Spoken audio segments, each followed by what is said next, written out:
Hey guys, welcome back to INSANEBRIT Gaming. I'm the INSANEBRIT, and I was originally planning to do um, these individual videos for certain articles and stuff like that, and dedicate myself to one topic. But to be honest with you, I just ran through this article and literally took about 2 minutes to run by, and I thought, really, a 2 minute video? Do people really want to see that? I don't know. It could be something in the future I do, but I don't really. I don't know. It just seems weird to me. I like doing the News Friday kind of thing, but then again, it come out on a particular day on a Friday, so it felt pressure. Sometimes I wouldn't find news, sometimes I would. Maybe there'd be a bit of news, but I wouldn't find enough. So it varies, and I'm not too sure what to do about it. Maybe I'll just do these individually, or maybe I'll just come up with a news series and just won't call it News Friday. It'll come out whenever it comes out. When there's enough news I feel is there, because I want to get back into the news. But anyway, guys, I'm going to talk today about two stories. Sony has a 10-year vision of dreams. Oh, sorry, for dreams. One of Shuya Yoshida's favorite projects ever. It is no secret that Sony's worldwide studio boss, Shuya Yoshida, has a soft spot for dreams. He's expressed his love for the ambitious game from Media Molecule, if I got the name right there, many times over the years. But in a new interview with PlayStation Asia, he calls it one of his favourite projects ever. That's a pretty bold statement from a man who's been on the platform holder for decades. Speaking of decades, Yoshida went on to say that Sony has high hopes for Dreams. We have a 10-year vision for Dreams to keep growing with the community. He says he goes on to discuss early access, which seems to be the first step on this journey. It's allowing creators to wrap their heads around the toolset, collaborate with each other, and to make cool things and provide feedback to the development team. Well, that's all well and good, and of course you do have to take some time to learn the tools and how to use them and what they do and all the rest of it. You know, that's sometimes it can be very overwhelming for stuff like that, and it takes a while to get people to get into it, but it is what it is. And you experiment, and then you find out more information. People can do other things better than you. They help you this, and they send you different things depending on if you're working with someone across the world. There are many talented people out there, as we know. A 10-year plan. It didn't work out for Destiny, but this is more like a create your own stuff and see what happens kind of thing. And if they keep updating it consistently, people will keep using it and creating stuff and putting it on YouTube, etc., etc. So it could work for Dreams. It could be the perfect thing, really, because it's something where people are creating, and if you keep updating, people will keep creating and new stuff, and yeah, so it could happen very well. And an interesting comment, because of the timing, means that Sony envisions a project lasting through to the PS5 and probably beyond that. Obviously, the next-gen machine is backwards compatible, so Dreams will work on the console as a PS4 title. But could this long-term plan mean a PS5 port is on the cards as well? It would make a lot of sense to me. Added new features, or maybe they come out with, yeah, like a massive patch. Or even DLC that would correspond with it. I don't know, but I could also see, they say a 10-year plan. Does that mean, so they might just update it? If it's that good, they can keep, like I said, adding stuff. Or maybe free DLC, or just even in general DLC, and people pay for that. It's going to be a cheaper version, but at the same time it's going to add a lot of stuff there, and people will buy it to create new and interesting things, etc., etc. So it could also work. Could there be a Dreams 2 in their next console generation? Possibly, but like I said, they've got a 10-year plan, so I don't know. Not too sure. Maybe they just keep going with the base game and then they keep building on that. It depends. They certainly wouldn't rule that out. So Sony seems to have the utmost faith in Dreams, blah, blah, blah, and then it goes on to say what you think. Well, anyway, guys, for me, now, let's switch back to the camera. For me, I'm not really a creator. Well, I create content, but I don't create like that. It does not interest me to build stuff. It frustrates me. I get annoyed. It's long. I'm impatient. I can't. It's not for me. You know, some people are better at it than others. Obviously, some people willing to put in the time. But it's not a game that I plan on picking up. You can play other people's levels and stuff, which gives you a variety. So if you're building something, or or maybe you just want to play the community's levels, you can do that. You know, and that might be fun. Well, it's fun, but at the same time, it's not really for me, so I won't be picking this game up either way, regardless. So, guys, talking about that article took me about 5 minutes, so I think I'll jump onto the next article. And again, I'll probably come up with a name for this series or something. I don't know, and I'll just talk about random stories. So the next one is a game I'm definitely interested in playing, obviously. Death Stranding sequels might be necessary, Kojima says. Now, this is interesting. Kojima, now I thought he was a one like game person. He would make a game, it would be standalone. I thought this is what he was going to do, and then he was going to move on. You know, like how sometimes they do that. And I thought Kojima is one of those guys who's going to do that. Of course, I don't like the idea of him doing that. I like the idea of him continuing this, like Metal Gear and stuff like that. Now, but at the same time, I wasn't too sure if this was going to be a thing, and apparently it is. He's considering it. So yeah, Kojima Productions' upcoming PS4 game could end up being a start of a series.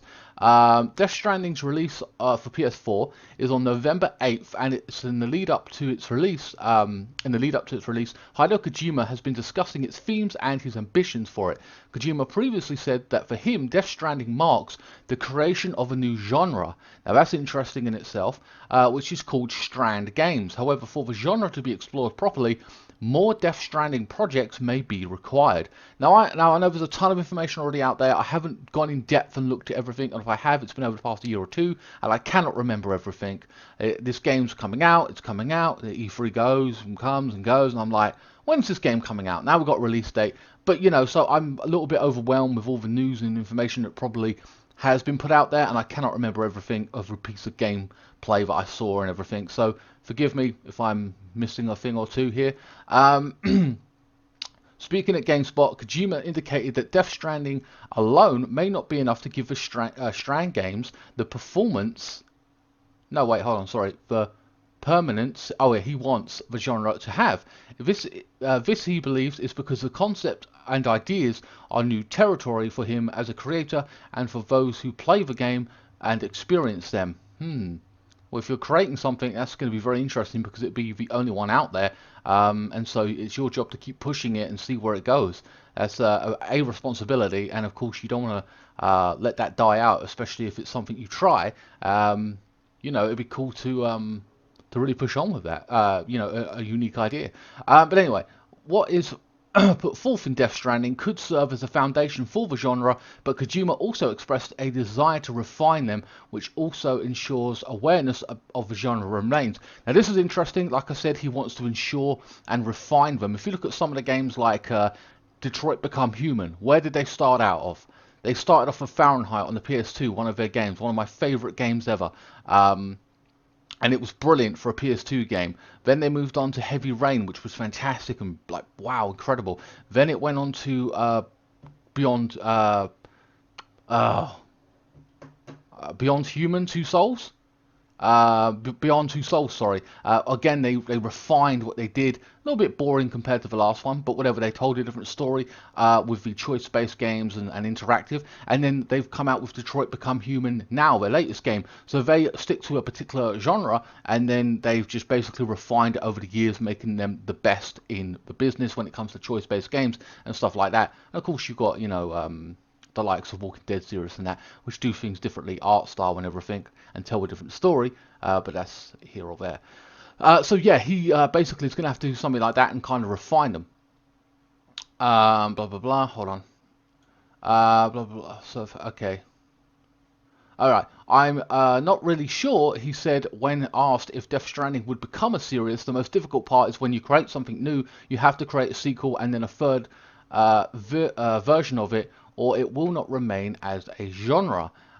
When the game comes out, there will be a lot of pros and cons, and these elements could become essence of a core part, but I think it's better that I keep it going in a sequel. So he's saying that, and that's kind of interesting. So I cannot wait to play the first one. While Kojima seems to suggest a revision slash sequel to Death Stranding could be required, though he noted there are other projects on the table as well. Of course, he's a very busy man, and you know, that's not surprising. Yeah, probably at least 1.5 and then 2, maybe at least, so that it remains and people are aware of the genre. There are a lot of other projects that come up, like TV dramas and things like that. A lot of pitches come my way. Of course, he's like the Steven Spielberg of games to me, but that's just my opinion, right? Was it Kojima? What's his name of his company? Kojima Productions, I think. I can't remember the name of it. No, probably ain't even that. I don't even know. A roadblock, however, is finding the time to tackle and follow-ups of exploring other projects. Why I can't say is a definite it's a definite because I only have one body, and there are many projects that I have to be involved with. I kind of like that. He's like 50 something, and he's really busy, and he's really impassioned in it, and he's got to be involved in other projects. I kind of like that about him. That's great, man. That's good for us. And he's a visionary, you know what I mean? Like I said, making his own genre, made one of the best series ever, Metal Gear. And it's great to see him working on other projects. And it's really tough for me physically to do many things at once, he says. Kojima has been open about not completely understanding his own game. It's quite unusual, since its gameplay and the world view are something new. However, in the interview, he said that much of Death Stranding is inspired by the Japanese concept of, I'm going to get this name wrong, omori, which is loosely translated to compassion for others. He goes on to explore various ways this omori can manifest, or compassion for others, the feeling it can inspire, and how it all manifests in the game. Death Stranding has a major presence in Tokyo Game Show in 2019, where Kojima appeared on stage multiple times to demonstrate various aspects of the game. These include Death Stranding's core gameplay, which involves making deliveries, which seems kind of weird, like you're making deliveries, sounds like grind work in any other game, but this is Death Stranding, so who knows what it's going to entail. He also showed off what the players will be able to do in Death Stranding's safe house, where main character Sam Briggs recovers between jobs. Sam Briggs, oh, don't really like that name, kind of generic, that's just my opinion. I haven't personally seen that footage, unfortunately, but okay, so what do you say? We're in a safe house. Yeah, a safe house, probably, and then, okay, so he recovers there. Possibly all your weapons and stuff are there as well, and then you get to upgrade and do whatever else in there, I assume. But yeah, so either way, I'm very excited for Death Stranding. It could be a sequel. We haven't even seen the first one yet, so that's kind of intriguing. Of course, you know, look at other big games that came out and are absolutely brilliant. In The Last of Us, we got Last of Us 2 coming out. Took a while. But at least before this one's even come out, he's talking about the second one. But again, when that happens, I don't know. If this is a PS4, obviously, game that's coming out, or this generation, it's fine. The next one you've got to be thinking is PS4 next gen. So he may do it every gen. If it's only making 2 games, then the next one is going to be bigger and better because it will be on the PS5. And everything else that goes along with that. The potential is massive. And it'd be interesting to see him experiment with that. And yeah, it's going to be really cool. I can't wait to play it. Anyway, guys, if I'm going to be honest with you, I was going to speak about Borderlands 3 as well in this video. There's lots of controversial things going on with it, so I just have a word on it. First of all, I played Borderlands 2. I've played the pre-sequel. I'm level 50. I've completed the story twice. I enjoyed it. You know, like this game came out 2012 or whatever, so you know, if you're a Borderlands fan and you want to play the third one, you're gonna love it. I've just come off the back end of playing the game, so I'm kind of like burned out with it and like, oh, now I keep away from it for a little bit. But of course, every game when it's got multiplayer has bugs and needs fixes and patches.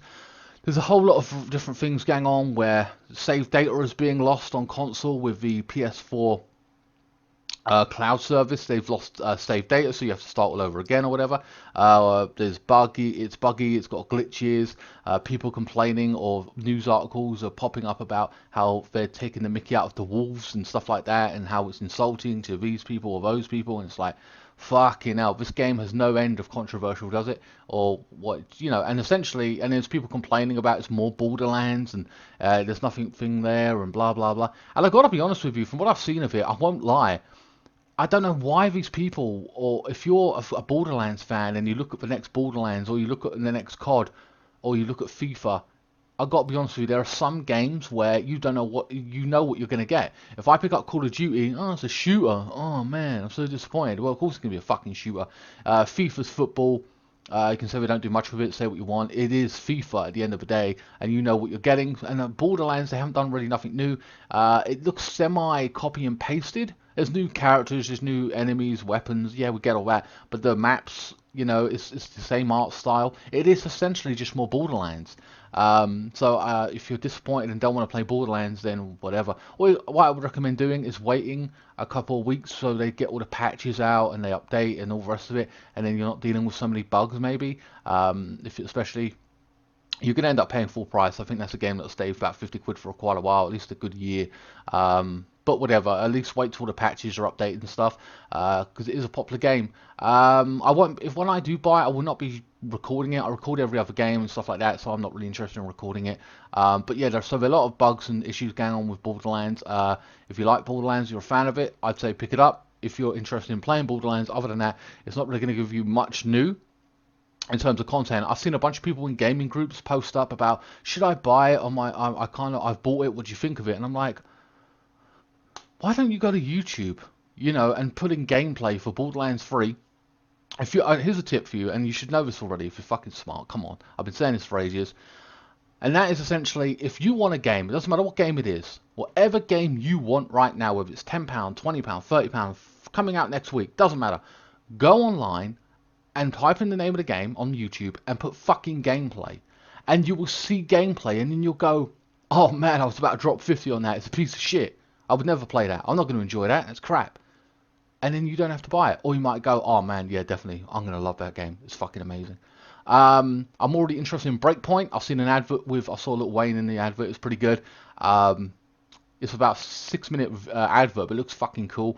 I've played COD. I'm going to be buying COD this year, 100%. Playing the story, the multiplayer. Also, this week I have Call of Duty, the beta out, the team deathmatch, and I got a collaboration, not a collaboration, sorry, a montage of me getting kills as well. That'll be coming out next week as well. So yeah.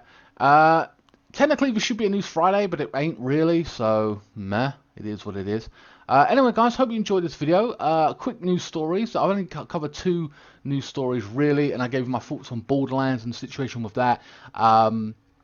Yeah, I might come up with a new name for these. I don't want to come up with News Friday. I might do a bunch of articles in one go to get more news stories out there, give you my opinion on them.